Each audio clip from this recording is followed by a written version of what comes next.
Yo, what is good, YouTube, and welcome back to another JC2K video. In today's video, we're going to be ranking the top 10 best Ruby cards in NBA 2K24 MyTEAM. But before we hop into the video, if you haven't already, make sure you hit that subscribe button. Help me push towards the 15,000 subscriber mark on the channel. Sorry, 16,000 subscriber mark on the channel. I keep forgetting we hit 16K or 15K. Really appreciate all the support on the channel. Y'all been killing it recently with all the likes, subs, views, all that stuff. Really appreciate y'all making my dream come true, for real. But top 10 rubies today. There's some really good budget cards, man. The rubies have become better as of late. 2K's dropped a lot of really solid ruby cards as of late.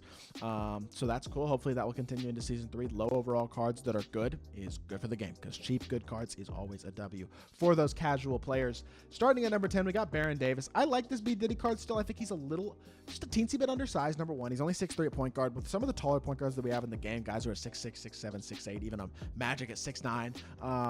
The top point guards in the game are a little taller than this Baron Davis card at this point. He's also not an elite level shooter. 74 3 ball is not incredible. With that being said, I think defensively he's pretty good. He's a good slasher. He shoots the ball pretty well. Release I like, and speed is nice. Movement is okay, not incredible.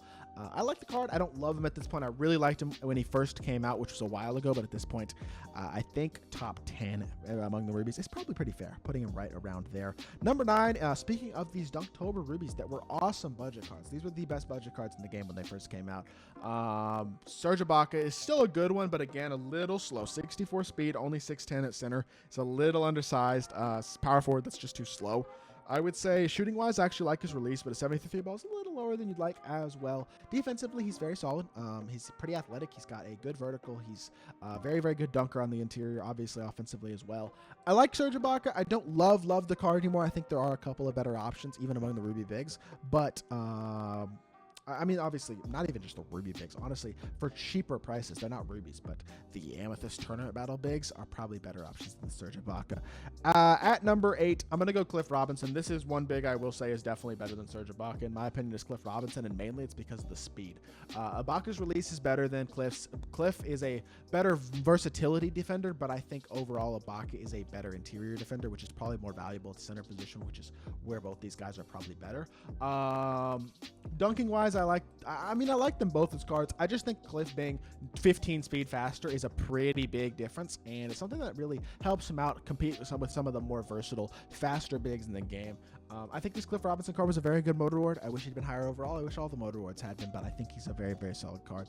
At number 8, number 7 is going to be Contavious Caldwell-Pope. Speaking of tournament battles cards, I am really disappointed that this KCP wound up being capped out at a Ruby, because he's really solid even as a Ruby. And the fact that the Nuggets lost their last 2 in-season tournament games is a disappointment. But 85 speed, 82 excel, 87 shot 3, decent dunker, not great, defensively pretty good. Unfortunately, did not get enough evos to get his ball handle rating high enough to time and burst. So KCP cannot burst, which really limits him to a very much 3-and-D role. With that being said, he's a pretty good defender with solid defensive badges, not bad on the interior either, and shooting wise, he's phenomenal with a great release. Normal fade is a pretty solid fade as well. Levine dribble style is nice. I very much wish he could time burst, no doubt, but I think he's a very, very good card regardless. And I think you could 100% argue him a little bit higher on this list if you want to, because of how good he is as a 3-and-D. Just wish he'd been able to get a couple more evos, to be honest. Michael Ray Richardson is who I have at number 6. A really, really good defensive point guard. This card steals the ball more than damn near anyway. His steal tendency or whatever, his steal rating, regardless, both seem to help him out a lot. Defensively, he's a monster. Offensively, he's not incredible. He does have a high enough ball handle to timing burst. He's a pretty good slasher with pretty good speed, but he's not a great shooter. His release is fine to green wide open, but you're not going to be 3-hunting with him. Really, this card is most effective next to a shooting guard and a small forward who can shot create, but as a very, very good budget PG, he is still an awesome option in terms of his size and his versatility defensively. Very, very solid card still. Definitely deserving a pretty good spot on this list. At the number 5 spot, we're going to have Danny Manning. 6'10" power forward, can stretch the floor pretty okay, and then dunks the ball very well. Pretty versatile defender as well, something I really like about this Danny Manning card. He's got good speed. He's got a high enough ball handle to time burst. He dunks the ball pretty well. Shooting badges aren't there. Shooting stats, really not great either at 70, but his release is smooth and easy enough to green, and honestly, all I need him to do is be able to shoot the ball. At power forward, it's not as important to be able to 3-hunt for me. He's just got to be able to hit wide open, and I feel confident I can do that with the card. He's a very good interior finisher. Defensively, he's pretty solid as well, even without anchor clamps, things of that nature. Playmaking wise, he's okay. Does have bailout and break starter at least. Like I said, the release is a little bit on the slower side, but the magic and Amari jumpers actually kind of go well together in terms of being able to green the release pretty consistently. I like Danny Manning. I think he's a pretty good card. I am a big fan of him at the power forward position. Number 4 is Harrison Barnes. Really like Harrison Barnes as a 3-ND small forward who can also attack pretty effectively off the dribble because he's got the D-book dribble style. He's got a pretty good fade, at least to his right. His fade to the left is very poor, but he's got good size at small forward. The stats are not incredible, but he's got decent speed, good 3-ball rating, high enough ball handle to time burst. He's a very good slasher. Playmaking badges aren't incredible, but defensive badges help make up for the lack of incredible defensive stats, and he's got pretty good size. A very good release. Top tier release. D-book dribble style is phenomenal. His fade to the right is very good. To the left, it's not great. But overall, he's an awesome, fun card. Really awesome option at the small forward position. Is that Harrison Barnes. Number 3, going to be Derek White, another one of the tournament battles cards. This Derek White does still have the potential to Evo to Amethyst based on the result of actually, as y'all are watching this video, the game tonight, the Celtics last in-season tournament game. And if he does they do wind up winning that game, and he does wind up Evoing, then I guess he's not an Amethyst anymore, or a Ruby anymore. But as a Ruby, he's already very good. Gold blow by, bailout, break starter, speed booster, unpluckable, bronze handles for days, a bunch of good gold defensive badges. He's got defensive stats that are very solid, especially on the perimeter. Good speed, good shooter, good enough dunker. He will dunk the ball wide open, but also a very nice release, a good dribble style, a good fade, shot creation ability that is also very solid. So he's a really nice defensive point guard who's fast, can create, and can shoot at a high level.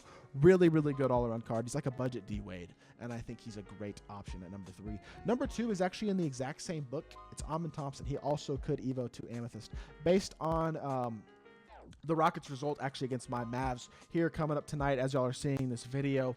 I think Amon is very solid though. I mean, this card is basically Michael Jordan, pretty much. Diamond Michael Jordan. If you compare them statistically, obviously MJ's going to look a lot better in certain areas, but as a whole, it's a huge statistical difference. I get it.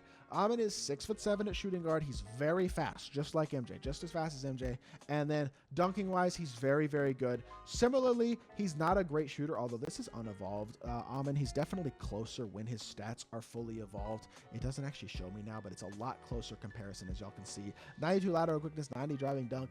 Not that much worse as a shooter, at least from the 3-point line. Speed wise, he's actually better all the way around. This card is basically MJ in a lot of ways, and his release is faster than MJ's as well. I will say that. Now, he's still not a good shooter, and the release is still hitchy. He's only really good to shoot the ball wide open, I would say, for the most part, but he is so good defensively and as a slasher and even as a shot creator, as a secondary guy, and his length is so nice at the shooting guard position. This card is an awesome Ruby card. He is phenomenal. I did gameplay on him. I was so impressed by his ability to really do everything on the court, so go check that out if y'all are doubting. But my favorite Ruby card in the game right now is Sharif Abdur-Rahim, and this card is being so overlooked by so much of the community. I don't get why. If you need a small forward or a power forward, 42,000 MT for a 6'9" guy, 7-foot wingspan, hotspots from both corners. Finishing badges are very good. He's got an 85 driving dunk, 83 3-ball, 84 speed.